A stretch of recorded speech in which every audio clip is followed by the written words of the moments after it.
Hi everybody, it's Rachel and I have a quick video. Hopefully this one will be a little bit quicker than most of mine today, showing how to cut out your own paper pieces. So in a previous video I talked about a quilt that I'm working on, EPP quilt, that I'm using the fabrics from Queen and Diamonds to do.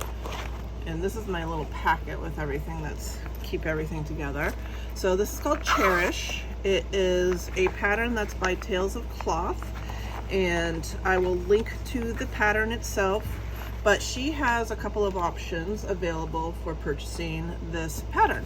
So you can purchase the PDF pattern and cut your own paper pieces, or you can also buy the pieces pre-cut. So if you prefer the pieces pre-cut, you do have that option. Obviously it's a little pricier because somebody is cutting the papers for you, or machine or whatever. So I went with the cut the papers yourself option because I was trying to use this with the leftover fabric from Queen and Diamonds, which was quite pricey, block of the month, and I was trying to get 2 quilts out of that block of the month, or probably get more, but getting at least 2 finished quilts out of just that fabric. And the PDF was only $14, so it only added $14 to the total price, and I got 2 quilts out of it. So that's the option I went with. So, but somebody had asked on that video if I could show how I cut my pieces, and so I figured I would do a quick video on that. Let me zoom out a little here. Okay, so I use manila envelopes. I actually just had a box of like 200 of them. You can buy it at Staples. You obviously can buy it on Amazon, anything like that. So I cut the back side of their front or whatever. So manila envelopes, one side has a seam and then one side has nothing. That's usually where you put your label or whatever. So I just cut off the side that has a seam. I didn't use that, although you could use it on smaller pieces like this and then just not use the pieces that go over the seam, but obviously you don't want to use the pieces that are over the seam. And I just cut them to paper size. So I literally just took a white sheet of paper and cut the width to paper size. I left the length the same just to make my life a little easier and not have to do so much cutting. Just cut up the top and bottom of the envelope, and then I get a nice kind of thicker piece of paper. So I'm sure you could probably buy like a cardstock or something as well. That'd probably be a lot easier, but I already had this paper, so that's what I did. So you want something thicker than just a piece of paper though. Although back in the day they used to use magazine paper or newsprint, so it's not the end of the world if it is a little bit thinner, but you want something that's sturdy. You also don't want to use something so thick that it changes the shape of your pattern either. So I don't know exactly what weight this paper is considered. I'm sure you probably could look that up, but that's what I'm using as manila envelope. So Tales of Cloth PDF pattern includes pages for you to print out, and she also includes a little measuring here, a 1 inch. So once it's printed, and she has an explanation in her pattern, so I won't go through it because you definitely won't want to pick up her pattern. Of 1 inch, you just measure it so that you know you didn't accidentally scale up or scale down. If you do want to scale up or scale down, just make sure you're printing all your pieces with the same scale. So once it's printed, you can see it has a thick black line. So the thought would be to just cut in the middle of this line, and that would probably work fine, but I'm kind of anal when it comes to things like this. So I decided that I would cut all of my pieces on the inside of the black line so that they were all consistent, because obviously this line has a width to it, and if you're cutting in the middle, it's hard to say if you're being consistent. Now that's just like the nitpickiest little thing. Your stuff's still gonna line up even if you cut in the middle, but since I'm making the video, I will tell you how I do it. So I cut on the inside of the black line, and you want to use your paper scissors. Don't use your good fabric scissors for this, and you literally just cut it out. So just go through, and you can see I'm cutting off that black line, and then my pattern itself has no black line. And as long as I'm consistent, so if it's easier for you to visually see, do the cut around the outside of the black line. Just be consistent on how you cut every single piece in the pattern. And it doesn't matter if you're on inside or outside or whatever. So if you're cutting outside the black line, just cut them all on the outside of the black line. And this is good TV work. This is perfect to do in front of the TV. Just cut them all out. This is good work to have a kid do if they're good with scissors, have a friend help you. So we just go around.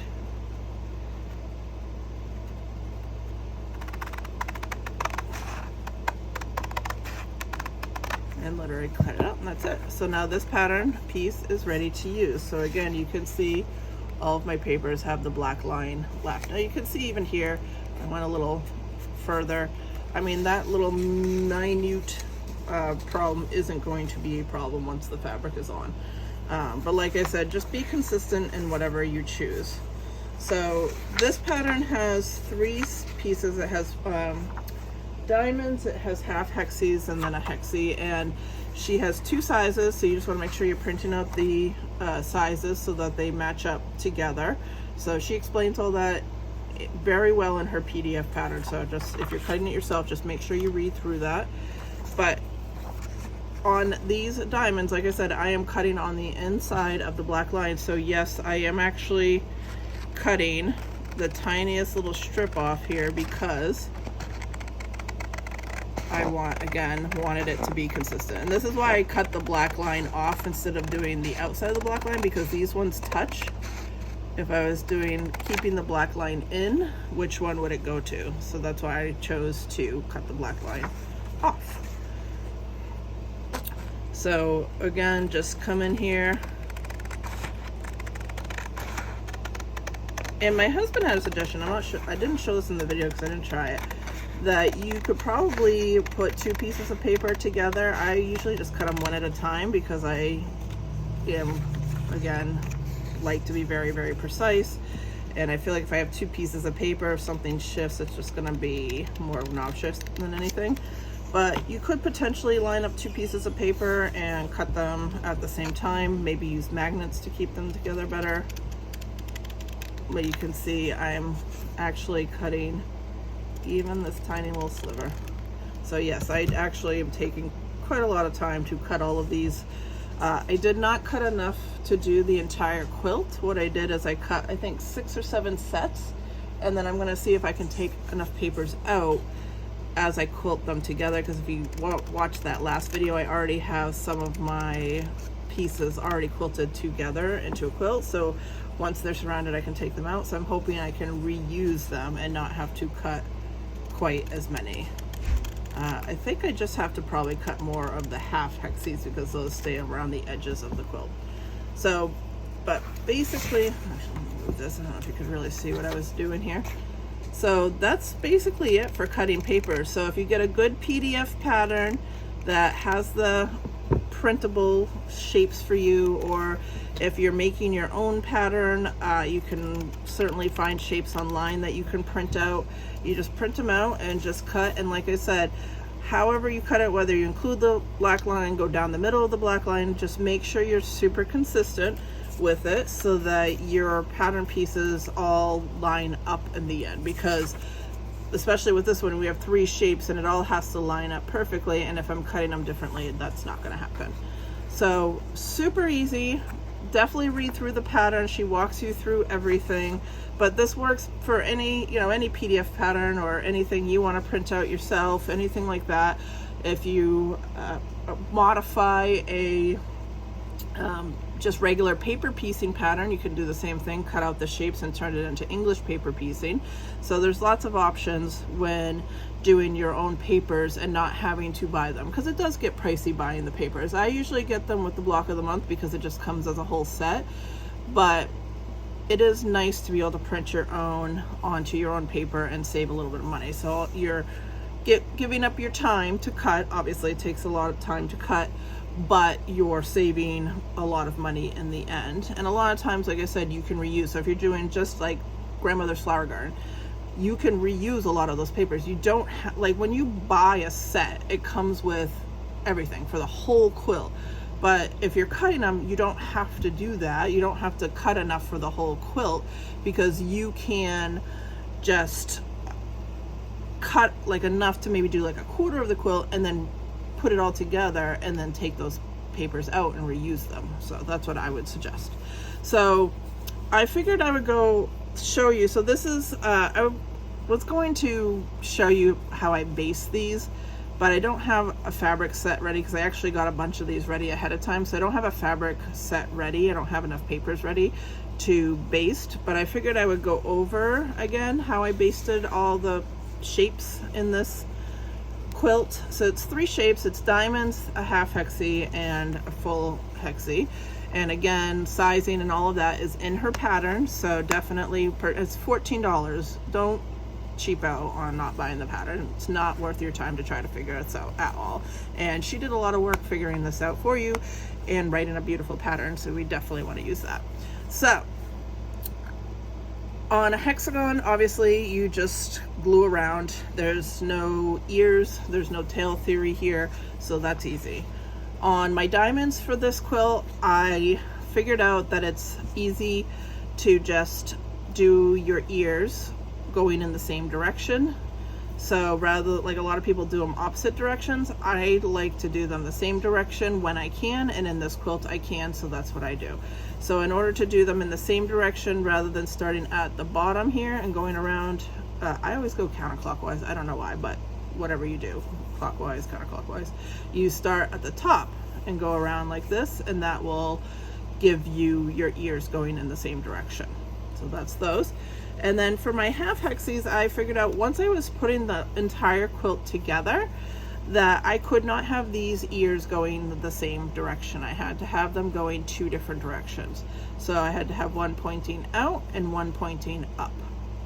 And as long as I am consistent, not only in a single block, but every block in the direction that these ears go, when I'm putting the entire block together, it makes sure that these ears don't run into each other. Because what happens is these are at the edge of my block, and so when I put another block on, so if I have another block coming this way, these ears will nest.